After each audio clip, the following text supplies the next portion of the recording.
My parents threw me out at 16 because my sister framed me for. Hey Reddit, when I was 16, my family kicked me out because of something my sister did. Nobody believed me, and I had to fight just to survive. What happened after changed everything. I, Alex, 17 male, 16 at the time all this happened. And if you asked my family to describe me back then, they'd probably just say, the problem. My dad was one of those guys who thought respect was a one-way street. You give it to him, no questions asked, or you get the belt of his voice, and sometimes his actual belt. My mom followed his lead like it was gospel.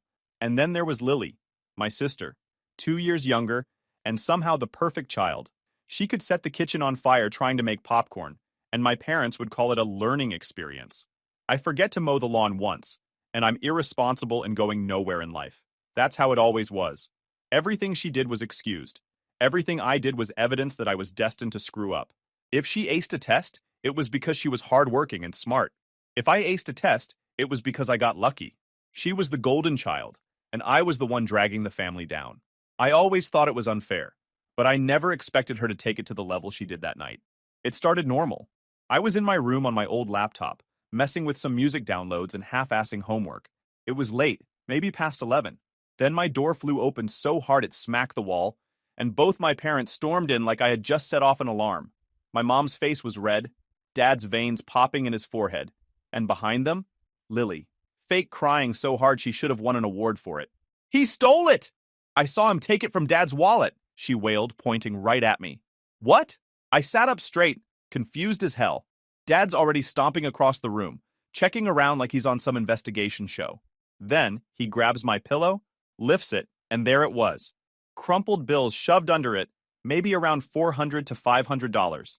I swear my stomach dropped right through the floor.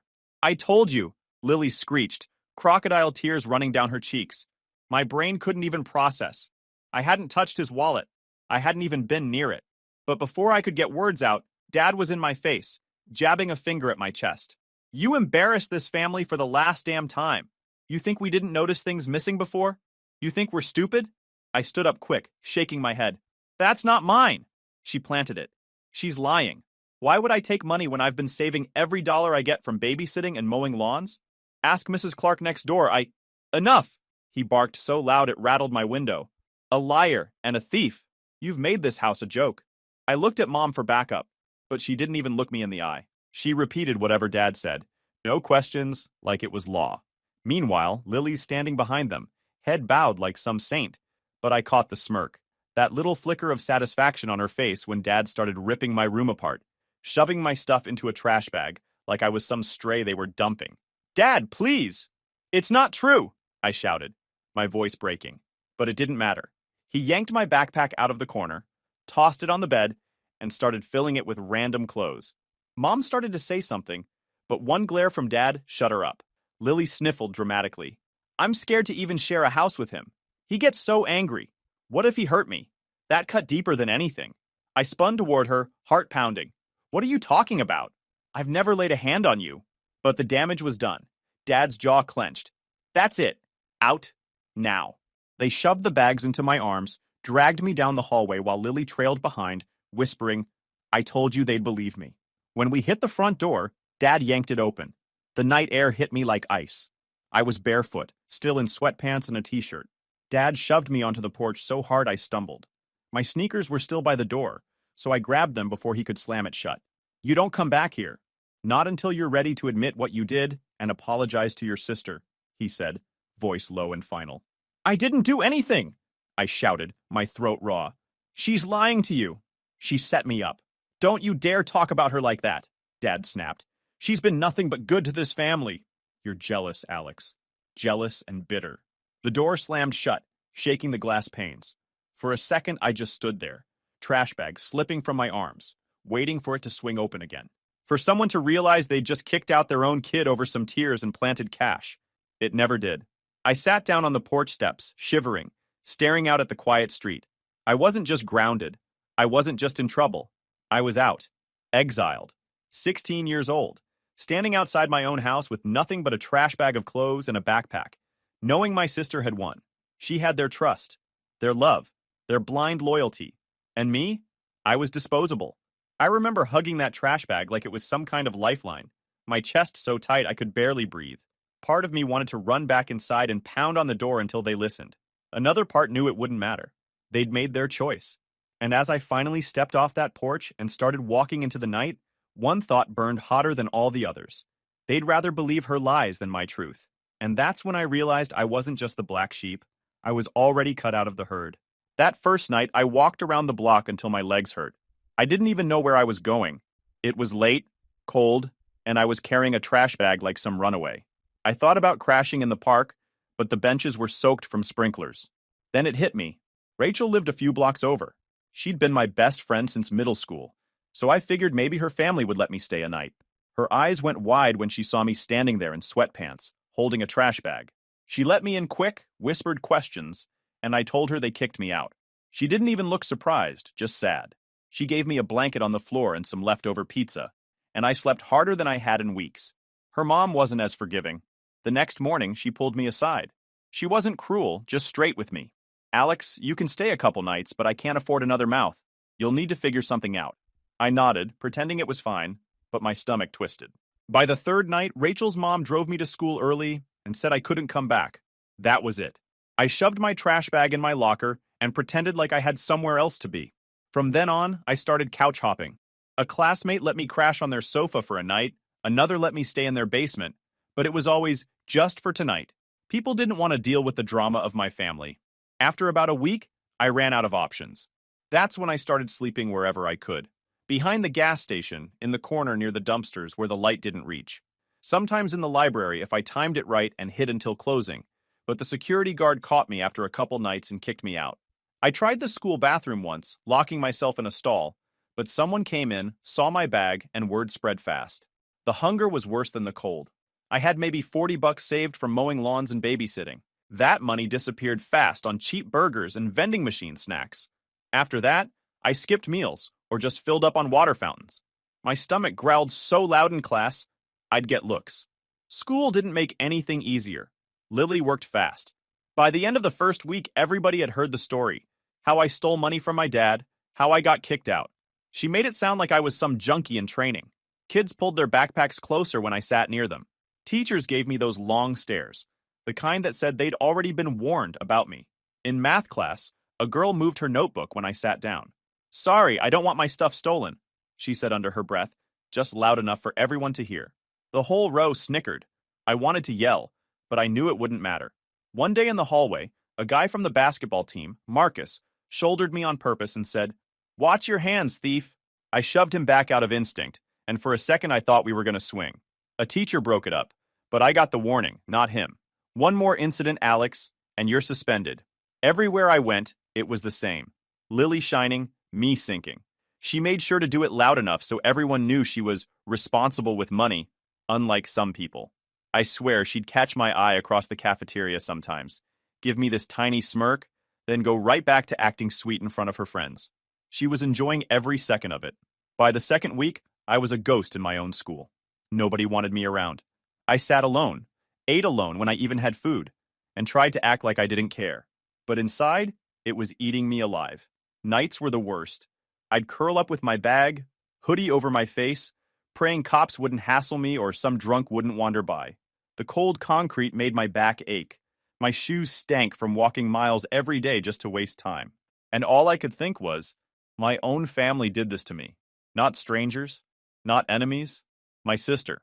One night, I tried to sneak into the library again. I thought if I hid better, maybe they wouldn't notice. I tucked myself behind a row of shelves, used my bag as a pillow. Around midnight, the guard's flashlight hit me right in the eyes. He shook his head. "You can't stay here, kid." He walked me out the side door like I was a trespasser. I didn't know where to go, and for the first time, the thought hit me. Maybe this was exactly what they wanted. Maybe they didn't want me alive anymore. I ended up behind the gas station again, curled up near the dumpsters. I closed my eyes, but all I saw was Lily's smug little face, fake crying while my parents shoved me out the door. She'd won, at least for now. I kept telling myself maybe somebody, anybody, would finally listen. Like maybe the adults at school weren't completely blind, or maybe one of my relatives would actually have a backbone. I was wrong. It started with my dad finding me. I don't know how he knew where I was, maybe Lily told him. Maybe he just drove around until he spotted me. I was sitting on a park bench with my hoodie pulled tight when his car headlights hit me. He pulled up so fast I thought he was about to run me over. "Get in the car!" he barked, slamming the door behind him. I stayed planted on the bench. My stomach tightened just hearing his voice. "Now!" he snapped. I shook my head. "Not unless you're ready to admit Lily lied." His face twisted like I'd spit in it. "Don't you dare talk about your sister like that. She's been through enough because of you." "Through enough?" I shot back. "She planted the money. She framed me, and you just believed her." His jaw tightened. He stepped closer, pointing a finger at me like it was a weapon. "You're going to come home. You're going to admit what you did, and you're going to apologize. Or I'll call the police and tell them you've been stealing from stores, begging for money on the street. Do you understand me?" I gripped my bag tighter. "I'm not coming home just to be treated like garbage again. You can call whoever you want, but I'm not admitting to something I didn't do." For a second, I thought he was going to swing at me. His fists curled, his face red. But then he spun around, stormed back to the car, and peeled off, leaving me sitting there shaking. That was the moment it sank in. He didn't want the truth. He just wanted control. The next day at school, I tried the counselor. I figured, hey, maybe they'll believe me if I just lay it all out. I sat in that office with my heart pounding, told her everything. How Lily planted the money, how she bragged about it, how my parents threw me out. She listened, nodding with that blank look counselors have. When I finished, she sighed. "Alex, I understand you're under a lot of stress. But accusing your sister without evidence isn't going to help. Your parents already spoke to us. They're concerned about your behavior. They said you've been unstable." Unstable.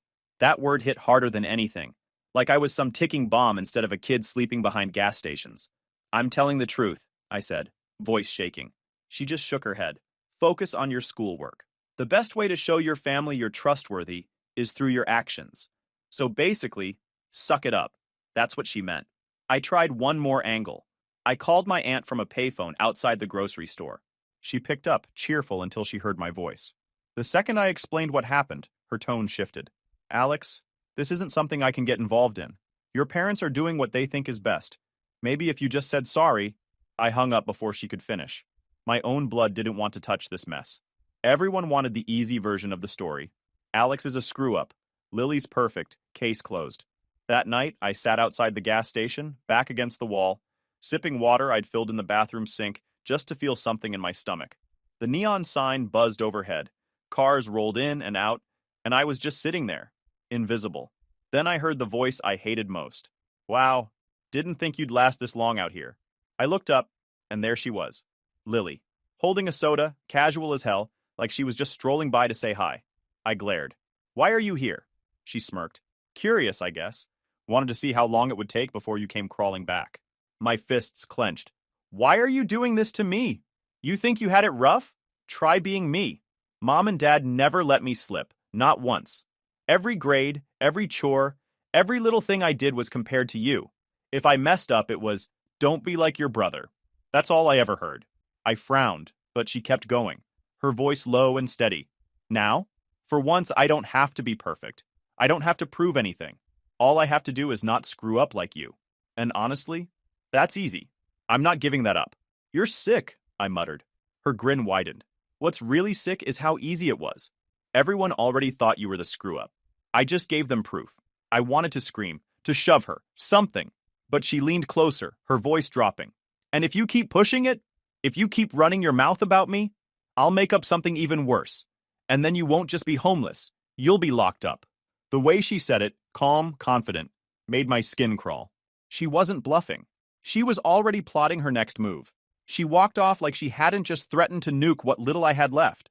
And sitting there in the glow of that gas station sign, it finally hit me. She wasn't just trying to make me look bad. She was out to erase me completely. That thought stuck in my head for days. Every time I tried to sleep behind the gas station or wandered around to burn daylight, it replayed in my head like an echo. Lily wasn't just happy I was gone.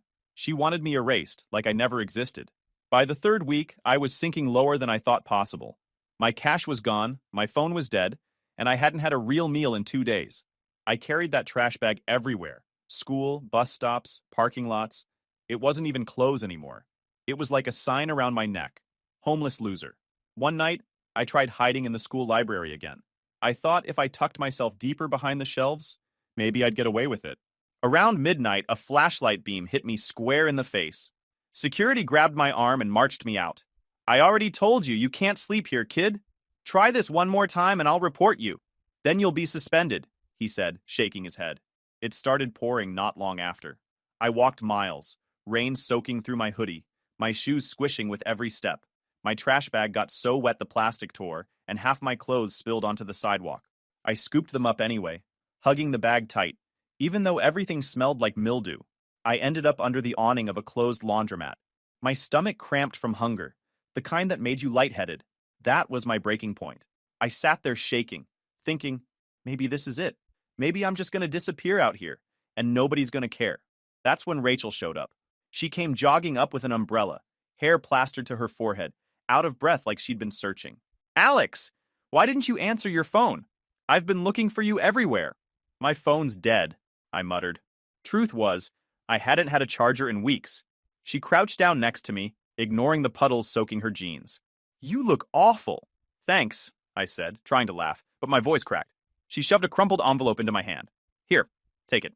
I frowned. What is it? Just open it. Inside was maybe $60, mostly small bills. My throat tightened. Rachel, I can't. You can. She cut me off. It's my allowance. I don't need it. You do. I couldn't even speak. I just nodded, clutching it like it was the most valuable thing in the world.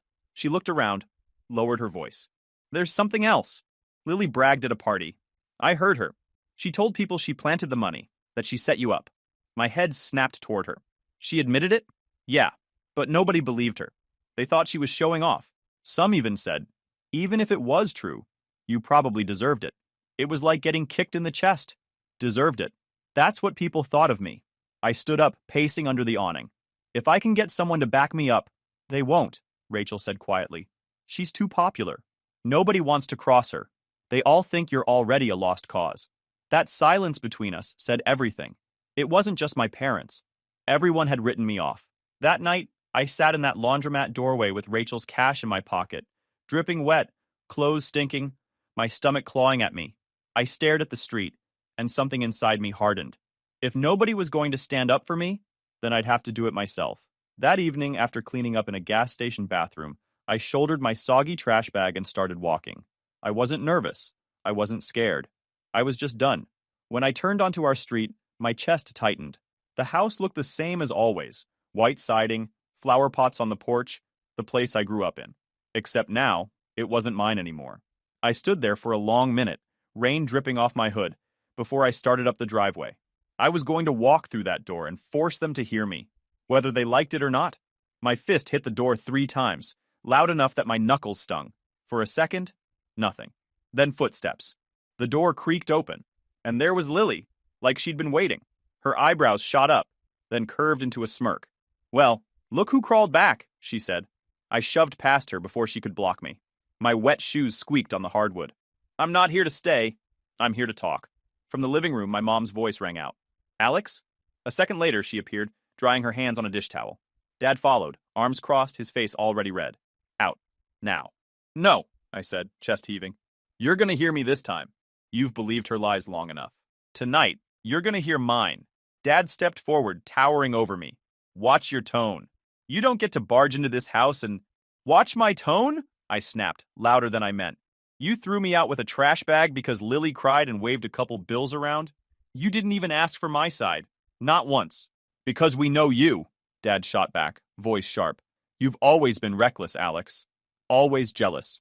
Dad's face tightened, but I kept going, heat rising in my chest. Jealous? Let's talk about that. Remember when she copied my science project? Teacher called home, and you punished me for making her cheat. She cried, and you believed her. Always the same story. She's the angel. I'm the screw-up. Doesn't matter what actually happened. Dad's jaw clenched. For a split second, I saw something flicker in his eyes. He knew I was right. He knew it. But instead of admitting it, he doubled down. He stepped in close, the smell of aftershave and anger hitting me. Don't you stand here and disrespect your family. You've done nothing but drag this house down since you were a teenager. You want me to admit we favored her? Fine, we did. Because she earned it. She keeps her grades up, helps your mother, stays out of trouble. You? You can't even keep a roof over your head. The words hit harder than a punch.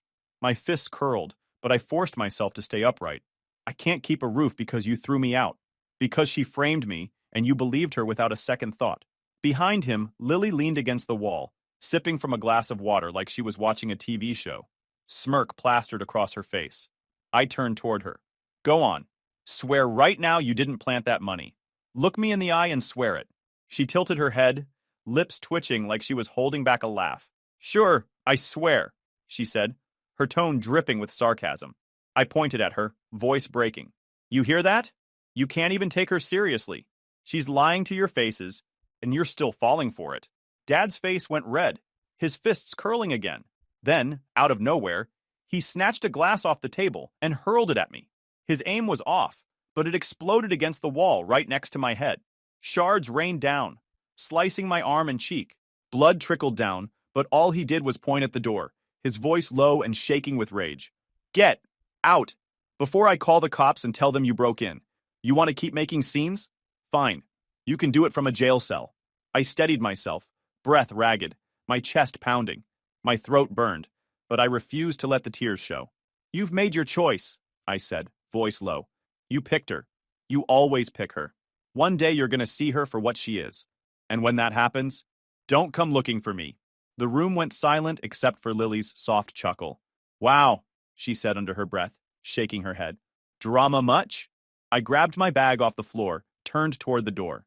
Every step felt heavy, like I was dragging chains. But I didn't stop. At the doorway, I spun back once more, staring at all of them. My parents frozen, Lily smirking. You think I'm the problem? Fine. But when the truth blows up in your faces, remember this moment. Remember I warned you. Then I yanked the door open, stepped into the night, and slammed it shut behind me. The cool air slapped me in the face, mixing with the sting of the shallow cuts running down my arm. I walked fast, jaw tight, like maybe if I put enough distance between me and that house, I could breathe again. I made it halfway down the block before I heard the footsteps. Quick, uneven, like someone was jogging to catch up. Wait up, bro! I spun around, heart hammering, and there she was, Lily, jogging after me, calm as ever, her face glowing in the dim light from the street lamp. She was smiling, like this was a game to her, like Dad hadn't just tried to smash me with a glass, seconds earlier. As Lily stepped onto the porch, I thought I heard the screen door creak behind her, but I was too focused on her smug grin to care. My stomach flipped. What do you want now? I barked, my voice harsher than I intended. She slowed to a walk, shoving her hands into her hoodie pocket, posture relaxed, like she was out for a late stroll. Relax. I just wanted to see how far you'd actually take this. I glared at her, my fists curling tight even as my arms stung from the cuts. Farther than you think. I'm done letting you run the show. Her grin widened, her teeth catching in the glow of the streetlight. You still don't get it, do you? Nobody's ever going to believe you. You can scream, cry, bleed all over the sidewalk. It won't matter. To them, you'll always be the screw-up. And I'll always be the one they're proud of. Proud? I spat, shaking my head. You destroyed me. Destroyed you? She echoed, tilting her head like I'd said something funny. Then her voice dropped lower, crueler. I didn't destroy you. I just gave them proof of what they already believed. That was the smartest thing I've ever done. My stomach twisted. My chest tightened. Say it again, I demanded, stepping closer. She leaned in, her voice a whisper, like she wanted to savor every word. I framed you. I planted the money, and I'd do it again. Watching you beg while I win? That's the best part. The words cut through me like a blade. I could practically hear the blood rushing in my ears, feel every drop running down my arm from where the glass shards had torn into me. And then another voice broke the silence. Excuse me? Both of us froze like statues. At the edge of the porch steps stood Mom. Her face was pale, her arms crossed tight against her chest. She must have followed Lily out without either of us noticing. For once, her eyes weren't filled with anger at me. They were locked on Lily. What did you just say? Mom asked, her tone sharp, like she didn't even recognize the daughter in front of her. Lily stiffened, the smirk sliding right off her face. Mom, it was nothing. He's twisting it. Don't lie to me, Mom snapped, stepping down onto the walkway. Her voice shook, but her stare was deadly serious. I heard you. You admitted it. You said you planted the money. For the first time in weeks, I felt something crack open inside me. A tiny sliver of hope. My chest tightened, words tumbling out before I could stop them. You heard her, Mom. You finally heard her. Lily's mouth opened, then closed again, No excuses, no fake tears, no quick spin of the story. She was rattled. The screen door banged against the frame, and Dad stormed onto the porch. His voice carried down the yard. "What's going on?" Mom spun to face him, her hands shaking. "She admitted it, James." She just admitted she framed Alex. Dad blinked, his face draining of color. His steps slowed as he reached the bottom of the porch, like maybe he wasn't sure he wanted to hear the answer. He turned to Lily, his jaw set. "Is that true?" Lily's lips trembled. She looked between me, Mom, and Dad, panic flickering in her eyes. Her hands fidgeted inside her hoodie pocket, nails scratching at the fabric. She opened her mouth like she might deny it again, but then her face twisted, and the words shot out like venom. "So what if I did? I had to. You two always leaned on me to be the perfect one, the example. I couldn't risk him screwing that up. So I took care of it. I made sure he was the one you gave up on." Her voice cracked on the last words, but the damage was already done. The silence that followed was so heavy, it made the air feel thick. Mom staggered back, her hand flying to her mouth. "Oh my God!" Tears spilled down her cheeks, her body shaking like she'd just been sucker punched. Dad's jaw tightened, his fists curling again. Not at me this time, but at her. His face was red, eyes hard, like he was staring at a stranger in his own house. "You ruined your brother's life," Mom whispered, voice raw. "You threw me out," I said, my throat burning. "You believed her over me. You tossed me in the street with nothing because she cried and pointed her finger. And now you hear the truth, and it's too late." Lily crossed her arms, trying to mask the cracks in her voice with fake confidence. "Don't act like you're some victim. You were always the mistake. I just made sure everyone else finally saw it." Her words hit like another glass shattering against my skin. I clenched my fist tighter, not because I wanted to hit her, but because every bone in my body wanted to stop myself from collapsing. The silence stretched. Mom sobbed openly. Dad just stared, gutted, like the ground had been ripped out from under him. And me?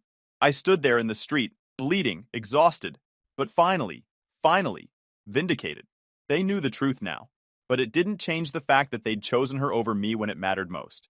It was too late to fix the damage. The yard went dead silent after Lily's confession. Mom was frozen, tears running down her cheeks. Dad looked like someone had knocked the wind out of him. Lily tried to cross her arms and look tough, but her hands shook. For once, her little act didn't land. I stepped forward, dried streaks of blood on my arm where the glass shards cut me. My voice was raw but steady. "You don't just get to stand here and act shocked. You ruined me. You tossed me out with nothing. Let the whole neighborhood think I was a thief, because it was easier to believe her fake tears than your own son. You don't fix that with a couple words. You're going to fix it the right way." Dad's head snapped toward me like he couldn't believe I was still talking. "Watch your tone." "No," I said flatly. "You don't get to tell me how to talk anymore. You lost that when you threw me out. If you want me to even think about stepping back in that house, you're going to clear my name. Publicly." Mom blinked through her tears. "Publicly?" I nodded. "You're going to write a post. On Facebook, on the church page, in the family group chat. I don't care where. You're going to tell everyone the truth. That I never stole. That you spoiled Lily and let her lies destroy me. You're going to admit it for everyone to see. Otherwise, I'll do it myself. And trust me, I'll include everything, including how Dad threw a glass at me tonight." Dad's face flushed red. "We don't air family business online." I laughed bitterly. "You already did when you threw me in the street with a trash bag. You let Lily's story run wild at school, at church, with neighbors. You were fine letting everyone whisper about me. Now you're going to be fine undoing it." Mom's sobs grew harder. She turned toward Dad, voice breaking. "James, he's right. We did this. We let it happen." She waited for him to answer, like she always did. But he stayed frozen, fists tight, no words coming out. For the first time, his silence wasn't protecting her. It was dragging her down with him. All my life, Mom had followed Dad's lead like it was gospel. Every punishment, every rule, every word he said, she repeated it. But tonight, his silence wasn't enough. He was losing control, and she knew it. Her hands shook as she pulled out her phone. "If you won't say it, James," she whispered, "then I will." Dad's glare shot through her, like she'd betrayed him. But she didn't stop. Her thumbs hovered over the screen, trembling. "Tell me what to write," she said to me. Lily's head jerked toward her. "What? Mom, you can't." "Quiet," Mom snapped, her voice suddenly sharp. "You did this. You brought us here." I walked closer, heart pounding, and dictated slowly, "We need to apologize publicly. Our son Alex was wrongly accused of stealing. The truth is, our daughter Lily framed him, and we believed her. We spoiled her, protected her, and let her lies destroy his reputation. We failed as parents, and Alex deserves to be seen for who he really is, not the scapegoat we made him." Mom typed every word, her hands trembling. Dad stood stiff, face hard as stone, but he didn't stop her. She hit post. The words were out there. The damage couldn't be undone. Within minutes, her phone buzzed with notifications. Comments poured in, from relatives, from church people, even neighbors. "We didn't know. So sorry, Alex. Takes guts to admit this." Dad's face went pale as more and more piled up. His iron control was gone, and he knew it. Lily snapped. "You just ruined my life!" she screamed. "Everyone's going to hate me now?" Dad rounded on her, his voice low and dangerous. "No, Lily! You ruined your own life." Her face crumpled for the first time. No smirk, no fake tears, just panic. I stood there, bleeding and exhausted, but lighter than I'd felt in months. "You wanted me gone, Lily. You wanted me erased. Now it's your mask that's erased. Everyone knows who you are." She glared at me, but her voice shook. "You think they'll ever forgive you? You'll always be the one who caused drama." I stepped closer, eyes locked on hers. "No, I'll be the one who survived it. You'll be the liar who got caught." Silence hung heavy, broken only by Mom's muffled sobs and the constant pinging of her phone. Dad looked 10 years older in that moment. And Lily? She finally looked small. I slung my bag over my shoulder and headed toward the porch. "I'm taking back my bed. You're not doing me a favor. You owe me. You threw me out. Now you're going to feed me, give me a roof, and live with what you did." Nobody argued. Mom and Dad just stood there, hollow. They didn't try to block me this time. Not after the confession, not after the post went public, not after their precious control slipped away. For once, nobody had the guts to stop me. Inside, the house felt foreign, like I was stepping into someone else's place. But I wasn't a guest. Not anymore. I'd forced the truth into the light. I'd taken back what they stole. As I set my trash bag down by the stairs, I turned to see them all standing there. Mom hollow-eyed, Dad grim, Lily seething. "You wanted a perfect daughter so badly you turned me into the villain," I said, voice low but steady. "Tonight you told the world the truth. Don't think that fixes it. But at least now everyone knows what kind of family you really are." And with that, I walked upstairs, each step heavy but steady. For the first time in weeks, I was going to sleep in a real bed. Not because they let me, but because I demanded it. They'd thrown me away once. Now I was the one who decided to stay. YouTube just dropped this new hype feature. If you're hooked on this story, smash that hype button. It tells YouTube this video deserves to blow up, and it keeps even crazier stories coming your way.